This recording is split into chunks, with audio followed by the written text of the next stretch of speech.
Hello everyone. Today I'd like to begin a series on writing paragraphs.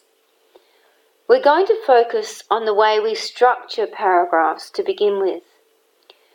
There are three main parts to a paragraph that will help you convey your point clearly to the reader. Firstly, if you're writing something, presumably you have something particular to say, so you need to think about your purpose and work out a topic sentence that will convey the main idea of your paragraph. Think of the reader as a hitchhiker who is hitching a ride on the superhighway of your motor neurons. The topic sentence is the signpost that signals your destination to the reader. When there is a clear topic sentence, the reader can relax and feel secure that they know where you are taking them. Once they feel comfortable, they will open up to whatever tidbits of knowledge you wish to share with them along the way. That brings us to the second part of a paragraph, the supportive evidence or details. These confirm your main idea or destination. Now that they trust you're going in a certain general direction, you can begin to fill in finer details of the best way to get there. Once you set out a detailed map, the reader can feel totally confident that they are going to arrive at the agreed destination, which brings us to the final part of the paragraph, the concluding sentence or farewell to the reader/hitchhiker that allows you to part amicably, having arrived at your appointed destination as promised without getting lost or taking unnecessary, irritating, or pointless detours. So there you have it, the three important parts of a paragraph: the topic sentence or main idea, supportive evidence or details, and the concluding sentence. Now let's apply that to a real example. Here is a paragraph related to Adeline Yanmar's autobiographical novel Chinese Cinderella. Let's read it together. In her book Chinese Cinderella, Adeline Yanmar compares her life with the famous fairy tale character Cinderella. During her childhood, Adeline was treated as inferior to her half-siblings, being given plain food whilst they had a sumptuous breakfast of bacon and eggs, and were given the privilege of snacking on rich food and even throwing the leftovers to the dog. Since her father couldn't even remember her name or her age, it was not surprising that Adeline felt neglected.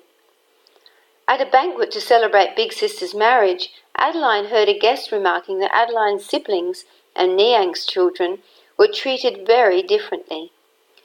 Hearing this confirmed for Adeline that her parents really did discriminate against her, and she became determined to change her plight.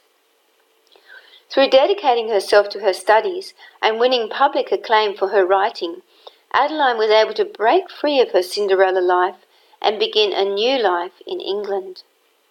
However, the ill treatment she suffered at the hands of her stepmother was not forgotten, and she eventually recorded it in this autobiography of her childhood. Now pause the video and identify the main idea. Yes, the topic sentence is the first sentence in the paragraph. It doesn't always have to be the first sentence. It may be in the middle or even at the end of a paragraph.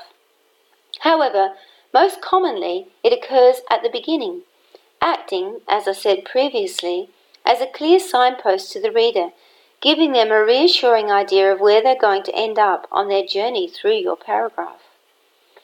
Now pause the video and identify the evidence that supports the main idea.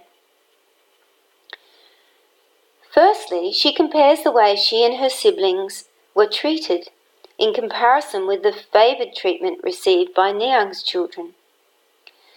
Secondly, she cites her father's indifference to her as evidence of her Cinderella status.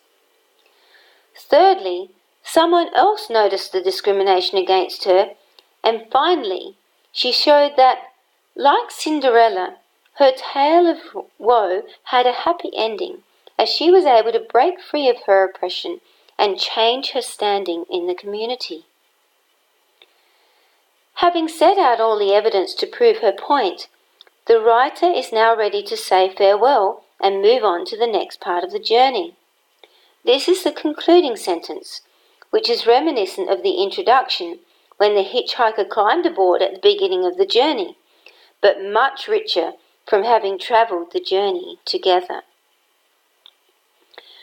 I hope you now have a clear idea of the way you need to structure your paragraphs using the topic sentence, the supportive evidence or details, and the concluding sentence. If you do that, it makes it very clear for the reader to understand exactly what you're hoping to convey. All the best with your paragraph writing.